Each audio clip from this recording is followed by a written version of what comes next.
Yeah, we're fed up, you know. This is supposed to be the land of the people. And this is, you know, people came here on this land and took it from other people. It wasn't like specified for a specific race of people or a specific group of people. This should be an open land where anyone could be able to thrive and grow, you know. And so we're frustrated, and that's why we're utilizing our voices to stand up for what's right and fighting for the people who deserve to, you know, enjoy a good life here in America.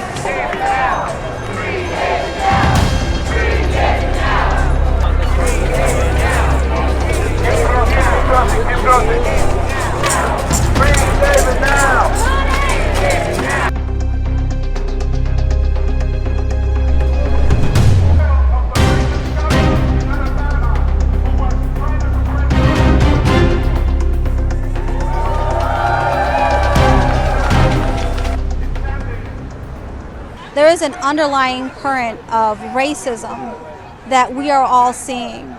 The intentional targeting of black and brown bodies without even understanding their background. What we're seeing is that folks are in the vicinity of ICE raids, and just because they have brown skin, brown eyes, and they look to be of a certain ethnicity, they're targeted and they're vilified and they're swept up and they're incarcerated. We've seen the complete inverse of what our democracy should be. It should have never gone to this.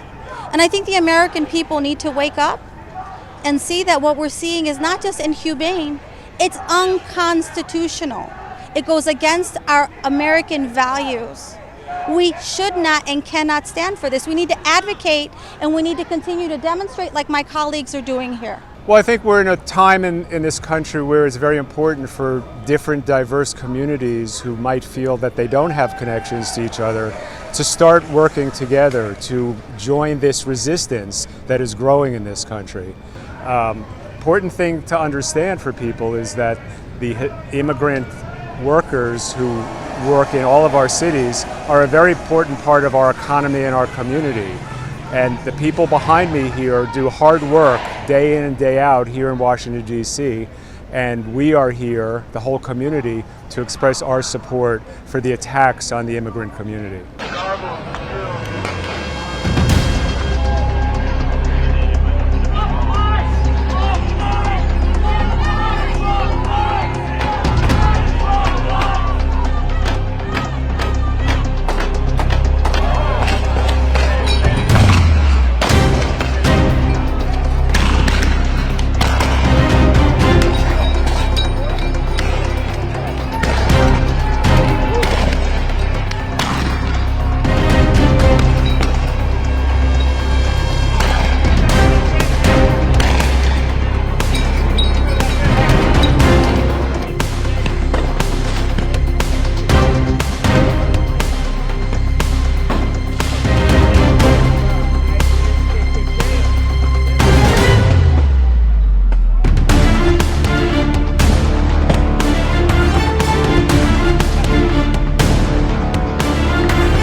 I'm here today because on Friday, June 6th, my father was one of the workers that was kidnapped by ICE. What happened that day was not right. It was not legal. In this country, we all have the right to due process, and that right was denied to my father and many other workers. He is the breadwinner of our family, our support, especially for my younger brothers. My father is part of this community. We demand immediate release of all the workers. detained that day. I was present during the raid.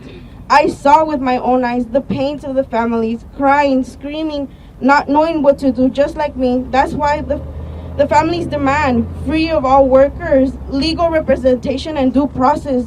Do not allow ICE into workplace. We demand that workplace that collaborate with ICE be held accountable. We demand that our local representatives hold the obstacles that collaborate with ICE accountable. We demand the sanctuary status be respected throughout California, no matter where a person comes from or how they arrived in this country. Their lives is valuable. Everyone deserves to be treated with dignity and respect. Los Angeles is our community, but knowing that the police helped ICE kidnap my father and our families is not right.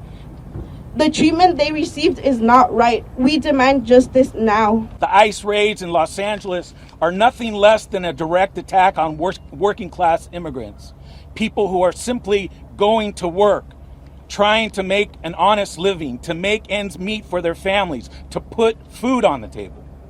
The fact that ICE targeted this district, the garment district, is no coincidence. It has long been a place where immigrant labor has sustained not only the industry, but the city itself. These workers, these mothers, these fathers, these brothers and sisters, they are all the heartbeat of our community, and yet they were treated like criminals for the simple act of working. This is not just about immigration. What we've been witnessing in our communities are signs of an escalating authoritarianism. But we are not afraid and we are not deterred. Just like Peter stood and preached boldly in the face of empire, we too are called to boldly speak truth in our own time. So we proclaim today, in the spirit of Jesus, that immigrant lives are sacred. We insist that family unity is holy. We declare that due process and human dignity and respect are non-negotiables. And we will not allow this administration to normalize cruelty or silence our resistance.